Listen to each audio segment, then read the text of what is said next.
Imagine being pulled over on a dark highway. The person walking up to your window has a badge, a firearm, and the legal authority to arrest you. But they're not a citizen of the United States, not someone who has taken the oath of citizenship, not someone whose permanent allegiance is legally tied to this country. That scenario may soon become reality in Washington state because lawmakers in Olympia have advanced legislation that allows non-citizens to become police officers, firefighters, fish and wildlife officers, corrections officers, and even deputy prosecutors. Supporters say the move is necessary to solve a staffing crisis. Critics say it crosses a line about who should wield the power of government over American citizens. Tonight we're breaking down the bill, the arguments behind it, and what it could mean for public safety across the West Coast. From Seattle to Los Angeles, this is Left Coast News. No apologies, just the truth.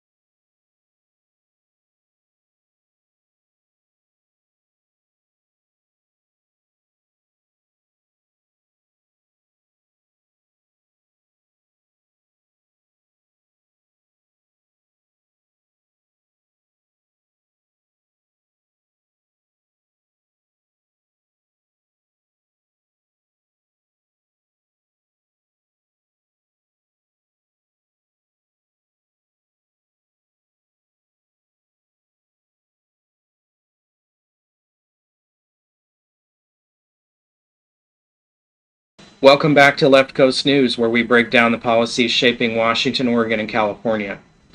Tonight we're looking at a controversial proposal moving through Olympia that would dramatically change who can serve in some of the most powerful roles in state government. What this bill does. The legislation is Senate Bill 5068. The bill removes the requirement for that certain public safety employees must be U.S. citizens.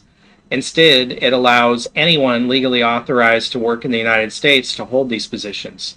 That includes people with green cards, refugee or asylum status, certain visa categories, and other forms of federal work authorization.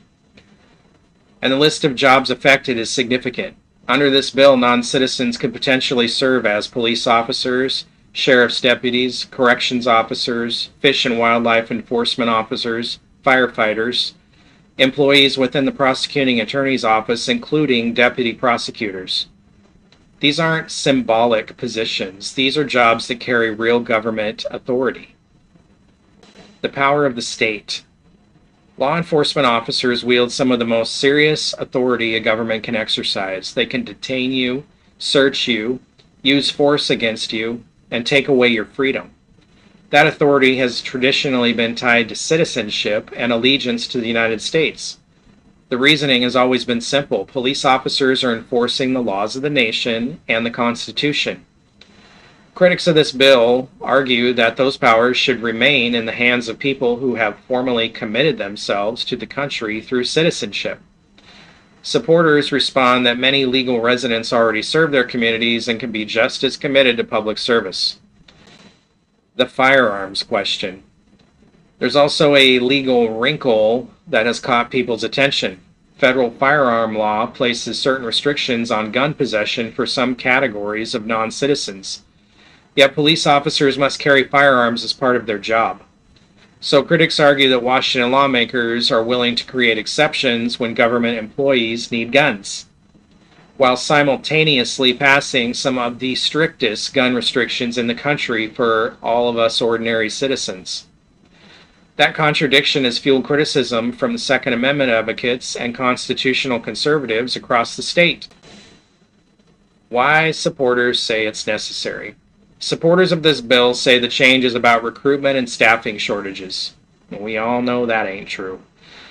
Law enforcement agencies across Washington have struggled to hire enough officers. This is true. According to national policing groups, the United States has seen tens of thousands of officers leave the profession since 2020. Remember COVID? Departments everywhere are trying to refill those ranks. Supporters say expanding eligibility simply allows departments to consider qualified applicants who are already living and working legally in the country. What happens when staffing collapses? To understand the pressure agencies are under, look at what's happening right now in Los Angeles County. The Los Angeles County Sheriff's Department is facing such severe staffing shortages that it has suspended normal work limits. Deputies are now allowed to work up to 12 consecutive days without a day off. The department openly acknowledges that massive overtime is required just to maintain basic operations. And that raises serious questions for public safety. This isn't an isolated problem for LA County either. We're seeing issues like this all across the left coast, especially in the big, deep blue cities. Law enforcement types don't want to work for these cities because of the way they treat law enforcement, the way criminals get a revolving door. You've got fatigue, burnout, and exhaustion also causing these staffing shortages. When officers are forced into nonstop overtime, mistakes become more likely. Reaction times slow. Judgment suffers. And those officers are still expected to respond to violent calls, high-speed pursuits, and life and death decisions. The bigger policy question. The real debate here may not actually be about immigration at all. It may be about why policing has become so difficult to recruit for in the first place. Many officers say the profession has become harder because of political hostility toward police, increasing legal liability, declining morale, and intense public scrutiny. Critics of the Washington bill argue that instead of fixing those problems, lawmakers are simply expanding the hiring pool. Washington lawmakers actually tried to pass a sort of companion bill to this one last year that would have allowed non-English speaking people to hold these positions. Imagine that. Being pulled over and you need a translator. You need a translator. Is this clown world? Public trust. Policing relies heavily on public trust. If the public begins questioning who holds the authority to enforce laws, that trust can erode quickly. Supporters say legal residents can still build that trust. Critics say the authority of the state should remain tied directly to citizenship. Washington's proposed law allowing non-citizens to serve in public safety roles is already sparking intense debate. Supporters see it as a practical solution to a staffing crisis. Critics see it as a fundamental shift in who should wield the coercive power of the government.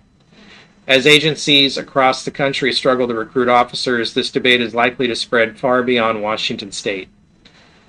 Because the core question remains, who should have the authority to enforce law, and what obligations should come with that power? Thanks for watching Left Coast News. Please like, share, and follow us for more stories about the Left Coast. You can find us on all your favorite social media, YouTube, Rumble, BitChute, Brighteon, Spotify, Patreon, Facebook, Instagram, X, Truth Social, Substack, and TikTok. Visit our website, leftcoastnews.net or behindthelinepodcast.com for more information. Also, drop a comment below. I'm genuinely curious what you think of this. I think it's insane. I think that citizens need to hold these positions, and I think the reasoning behind the Democrats wanting to push this has nothing at all to do with staffing and more to do with who they can control and trying to make some kind of weird statement, cultural statement about who's on the police force. Anyway, let me know what you think. Thank you for watching.